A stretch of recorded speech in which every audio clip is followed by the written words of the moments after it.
Disiarkan langsung dari Grand Studio Metro TV. Inilah Opsi, opini dua sisi, berbeda pandangan tanpa saling menyalahkan. Dan dipandu oleh Afiani Malik.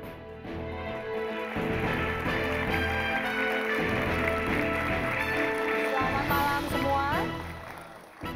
Tahta kekuasaan di Jakarta kini telah berpindah tangan. Anies Baswedan dan Sandiaga Uno menjadi pemimpin baru di DKI. Puluhan janji politik kini menanti ditagih publik. Bagaimana upaya Anies Sandi merealisasikan janji-janji politik mereka selama 5 tahun ke depan? Bagaimana pula mereka memenuhi ekspektasi publik akan adanya perubahan yang lebih baik? Inilah Opsi, opini dua sisi pada malam hari ini menguji janji Anies Sandi.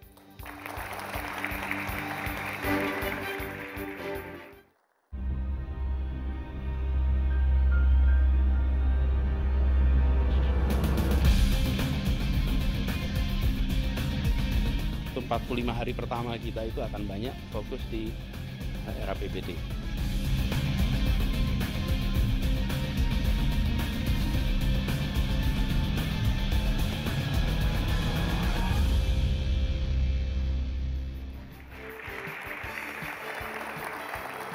Dan pemirsa, untuk mengulasnya sudah hadir Ketua DPP Partai Gerindra Nizar Zahro.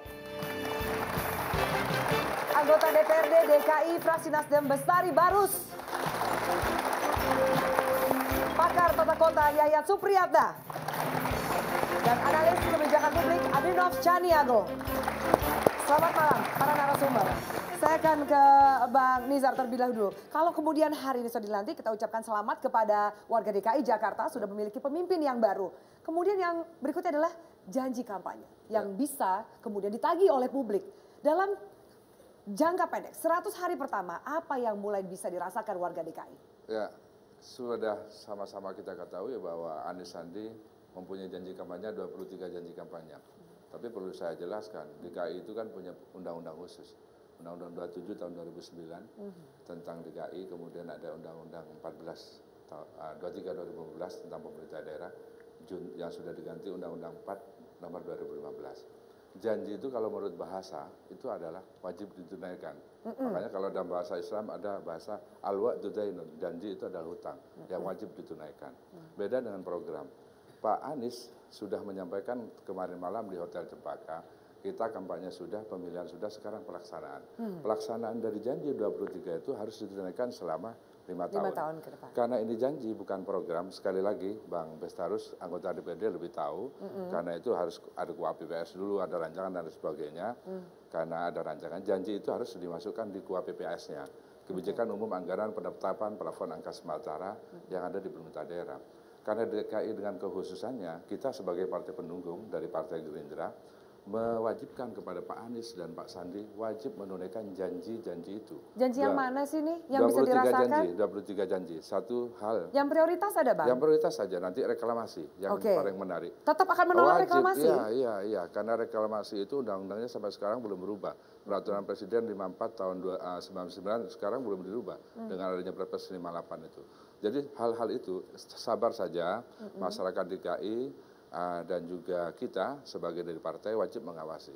Dari 23 janji itu pasti akan kita tunaikan satu persatu karena dalam jangka waktu 5 tahun. Oke, baik. Boleh beri tepuk tangan, kita pegang kata-kata Bang Nizar, dalam 5 tahun pasti akan ditunaikan. Bang Bestari. Apa? Tanggapan Anda dong. Ya kan dari DPRD, Ya, kenapa hari ini juga nggak rapat paripurna? Coba bayangkan.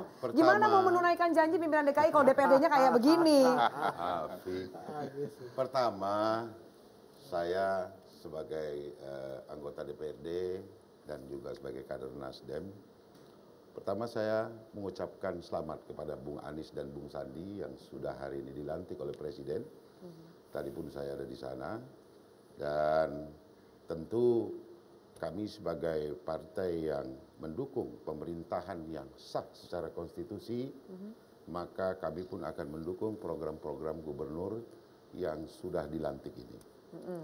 Namun demikian perlu digarisbawahi bahwa dukungan kami ini tentu juga akan kami berikan bukan tidak tanpa kontrol. Namun apabila ada hal-hal yang melenceng daripada janji politik, kemudian hal-hal yang tersisa dari gubernur lama yang tidak diselesaikan, maka kembali Nasdem akan paling depan mengkritik gubernur dan wakil gubernur Anies Sandi. Ini hari pertama dilantik, ada udah yang mau dikritik?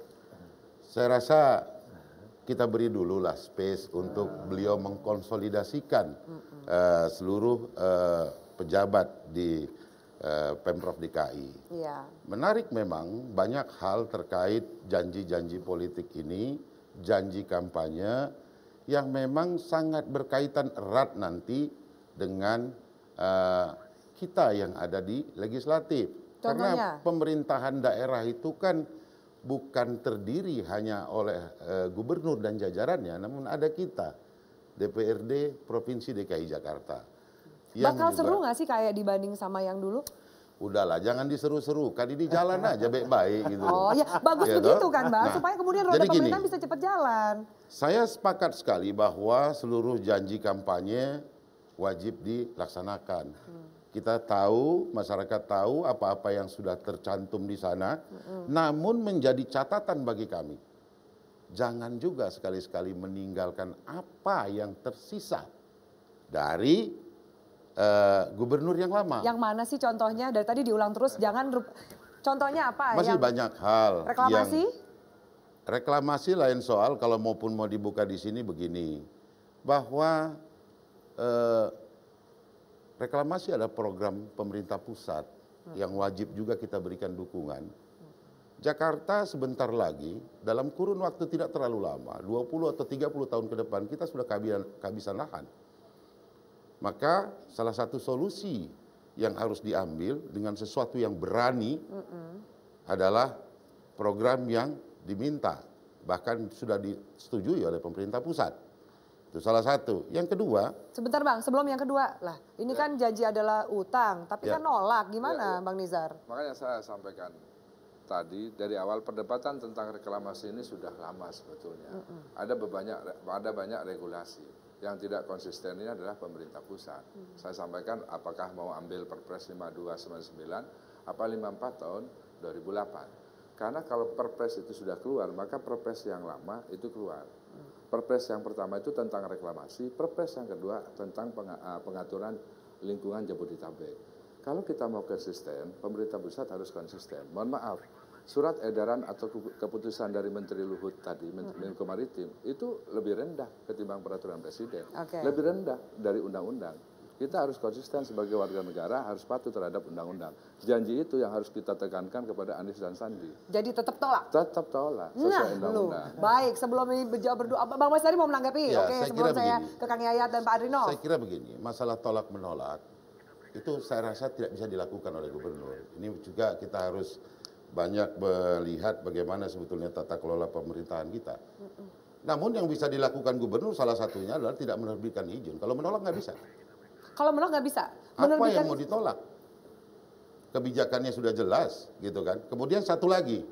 Oke, satu lagi. Gubernur tadi mengatakan, sebentar Afi, Ya. di istana langsung, bahwa Jakarta bukan untuk sekelompok orang. Jadi kalau kita bicara Jakarta, termasuk juga itu wilayah pesisir dan pulau-pulau kecil yang ada di Jakarta Utara sampai ke Pulau Seribu. Apakah hanya kelompok kecil saja yang boleh menikmati? 12 juta rakyat Jakarta tidak punya akses pantai gratis. Ini PR bagi gubernur baru. Mampukah gubernur baru menghadirkan pantai gratis yang bisa diakses oleh publik, khususnya penduduk Jakarta yang 12 juta? Oke, beri Atau tepuk tangan hanya untuk satu Bes kelompok Arus. saja? Kita harus juga. Baik, mampukah? Saya juga yakin narasumber yang lain sudah mendengar ini argumentasi masing-masing pihak. Kita lanjutkan sesaat lagi pemirsa. Tetaplah bersama kami di Opini Dua Sisi.